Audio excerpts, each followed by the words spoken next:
Bonjour bien-aimé, bienvenue sur Lumière et Vérité TV. J'espère que tu vas bien. Et aujourd'hui, nous allons poursuivre notre session d'études et de partage biblique que nous sommes en train de faire sur la puissance de la mort et de la résurrection de notre Seigneur Jésus-Christ qui est notre victoire.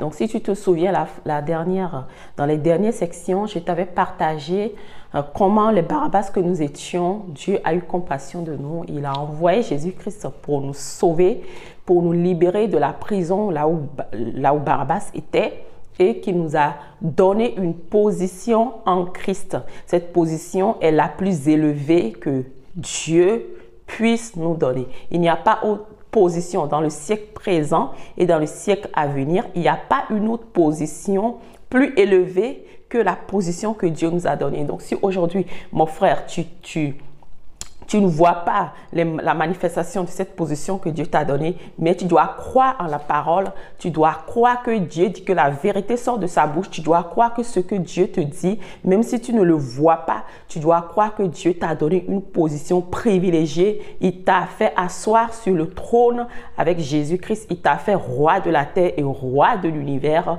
il t'a fait Seigneur sur tous les esprits. Donc aujourd'hui, nous allons continuer dans la troisième phase des bénéfices de la mort et de la résurrection de Jésus-Christ. Et je vais te parler aujourd'hui, je vais partager avec toi les droits et les devoirs. Donc les droits, on l'a déjà vu, c'est qu'il nous a donné une position élevée et il nous a donné des privilèges en tant que des enfants de Dieu, des bien-aimés de Dieu, des temples saints de Dieu à ne pas toucher. Et nous sommes ces enfants consacrés à lui et que nous avons une immunité en Christ. Donc, le devoir que je voudrais partager aujourd'hui avec toi, c'est que Dieu attend de nous en premier que nous lui soyons soumis. Dieu attend de toi un devoir de soumission, mon bien-aimé, mon ami. Dieu attend que par notre soumission, voilà le premier devoir qu'il attend de nous. Parce que la Bible dit que enfants, obéissez à vos parents, car c'est ce qui est agréable à Dieu. Dieu attend qu'on puisse obéir à sa parole, qu'on puisse se soumettre à sa parole. Et Jacques 4, verset 7 le dit que soumettez-vous à Dieu, résistez au diable et il fuira loin de vous. Donc, la première des choses que Dieu attend, c'est la soumission et cette soumission fait que le diable fuit loin de nous. La plus grande guerre qu'on peut mener contre le diable, qu'on peut mener contre Satan et tous ses agents, c'est notre soumission à Dieu. C'est ce qui le fait fuir sans même aller l'attaquer, sans même aller combattre, sans même faire des prières de combat et tout. La première des choses qui fait fuir le diable, c'est notre soumission. Et Galates 5, verset 1 le dit.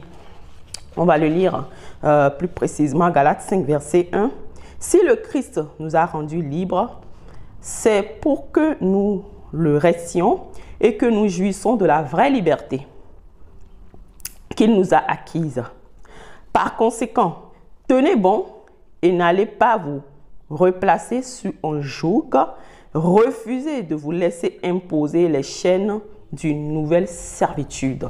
Donc Dieu nous a libérés, Dieu nous a rendus libres et il attend de nous le refus d'aller nous mettre sous d'autres chaînes de servitude.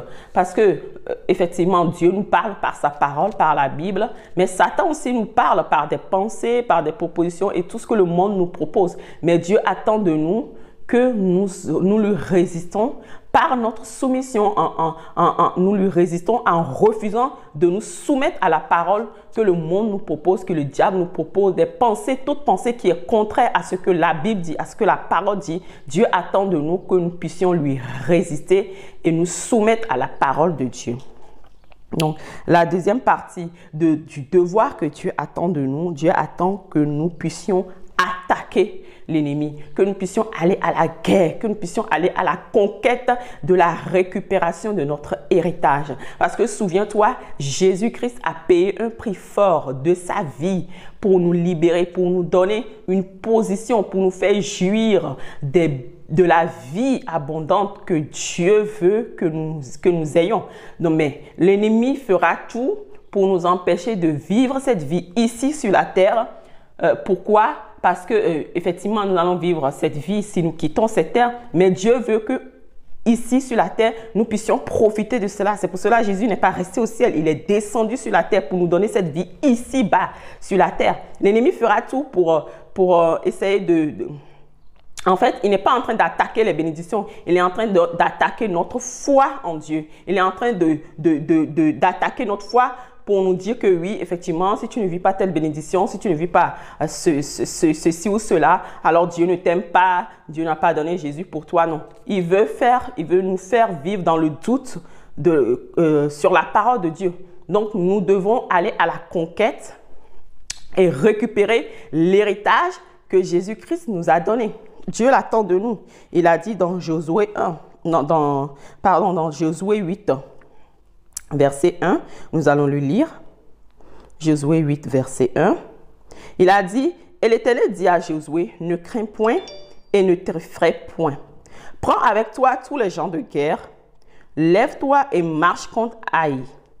Vois, j'ai livré entre tes mains le roi d'Haï, son peuple, sa ville et son pays.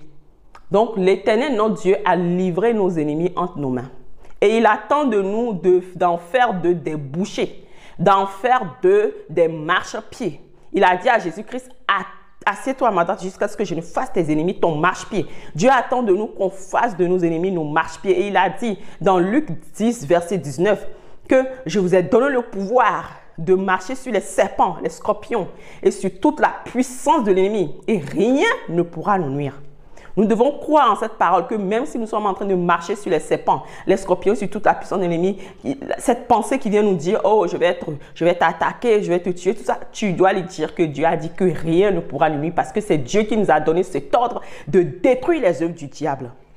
Dieu attend de nous que, je ne sais pas, si tu es attaqué par une maladie, si tu es attaqué par une oppression démoniaque, tu ne dois pas être là en train de dire « Oh Seigneur, sauve-moi, oh Dieu. » Si tu as reçu Jésus-Christ dans ton cœur et que tu es devenu un enfant de Dieu, que Dieu t'a donné la position de roi, lisons-le dans Apocalypse 1, verset 5. Jésus-Christ a dit qu'il est le prince des rois de la terre. Dieu t'a nommé roi. Et toi, tu es un roi et tu es en train d'être attaqué par un autre pays. Tu ne vas pas te laisser dévorer. Dieu attend de toi que tu ripostes. Et il dit qu'ils vous feront la guerre, mais ils ne vous vaincront point, car je suis avec vous pour vous délivrer. Dieu est avec nous dans le combat. On le voit aussi dans ces temps où il y a la guerre entre la Russie et l'Ukraine. Le président, il n'a pas quitté le pays. Il est là, il est en train de résister. Il est en train de résister à l'oppresseur juif, à l'oppresseur russe, pardon. Il est en train de résister. Et c'est ce que Dieu attend de nous. Que quand nous sommes attaqués par une maladie, quand nous sommes attaqués par une oppression, quand nous sommes attaqués par des œuvres de la sorcellerie, Dieu attend que nous puissions résister, que nous puissions aller à l'affront et montrer à l'ennemi que nous ne sommes plus ses esclaves. Maintenant, nous sommes devenus ses maîtres parce que Dieu l'a dit dans Éphésiens qui nous a nommés au-dessus de toute autorité, de toute domination, que nous sommes devenus maintenant le maître. Et il le dit aussi, je vais partager aussi avec toi, il le dit dans les psaumes qu'il a fait maître de toutes les œuvres de ses mains. Il a fait de nous des seigneurs, des maîtres sur toutes les œuvres de ses mains. Donc, tu ne peux pas être seigneur et te regarder, te molester par une maladie, te laisser le diable molester ta famille, molester les membres de ta famille, molester ta richesse et tout ça. Non, tu dois te lever. Tu dois te lever. Et c'est ce que Dieu a dit à Josué. Lève-toi. Dieu ne veut pas qu'on reste assis. Dieu ne veut pas qu'on reste assis, que tu restes assis dans ton chômage, dans ta maladie. Non, Dieu te dit que si tu as reçu Jésus, que tu es devenu enfant de Dieu, tu dois te lever. Tu dois te lever et aller à la guerre et récupérer ton héritage et chasser le diable qui s'est assis sur ton héritage. Je vais te partager un témoignage d'un frère de bien-aimé qui dormait la nuit et qui a eu une attaque démoniaque. Il s'est retrouvé en plein sommeil en train d'être poignardé par un épée sur son cœur, en train d'être poignardé. Heureusement, il est un enfant de Dieu, mais il s'est réveillé. Et quand il s'est réveillé, il a commencé à prier. Il a commencé à prier et heureusement, il avait sa femme à côté. Et la femme a cru à la parole qui a été dit dans je crois qu'elle m'avait dit Marc 16, voilà, Marc 16, il a dit, ils imposeront les mains aux malades et les malades seront guéris. À ceux qui croiront à mon nom, ils imposeront les mains aux malades et les malades seront guéris. Parce que quand le monsieur s'est réveillé dans son sommeil, il disait qu'il avait mal au cœur. Et effectivement, il avait fait un rêve où il a mangé dans la nuit et il a été poignardé au cœur. Et il s'est réveillé en sursaut, il avait mal au cœur, il était en train d'étouffer, il était très mal à l'aise, comme quelqu'un qui allait mourir. Et la femme a cru en cette parole que en tous ceux qui croiront au nom de Jésus-Christ, ils imposeront les mains aux malades et les malades seront guéris. Et cette femme, elle a saisi cette parole et elle a imposé les mains à son mari. Et elle n'est pas pasteur. Mais Dieu dit à ceux qui croiront au nom de Jésus, elle a imposé les mains à son mari. Et tout juste après cette prière, le mot de cœur s'est arrêté. Les pressions et tout ce que le monsieur sentait, en fait, il racontait qu'il sentait une chaleur, une forte chaleur dans son cœur. Mais quand la femme a imposé ses mains, il a senti comme des glaces qui ont été déversées dans son cœur, comme la main du Seigneur qui est venue se mettre sur son cœur et détruire ce que l'ennemi est en train de faire. Donc Dieu attend de nous qu'on puisse agir. Dieu ne veut pas qu'on soit des spectateurs. Voilà, je crois que je vais m'arrêter là et voilà ce que je voulais te partager. Dieu attend de nous des devoirs. Lui, il a fait ce qu'il devait faire et maintenant il attend notre soumission à sa parole. Et cette soumission est automatiquement une résistance qu'on est en train de montrer à l'opposant qui est le diable. Et deuxièmement, Dieu attend que nous puissions nous lever, que nous puissions aller à la guerre, que nous puissions aller à la conquête pour récupérer et manifester notre héritage et notre destinée sur cette terre. N'hésite pas, mon bien-aimé, à liker la vidéo, à la partager parce que cette vidéo peut sauver beaucoup de vies. Laisse un commentaire, une question si tu en as. Et je te dis à très bientôt sur Lumière et Vérité TV.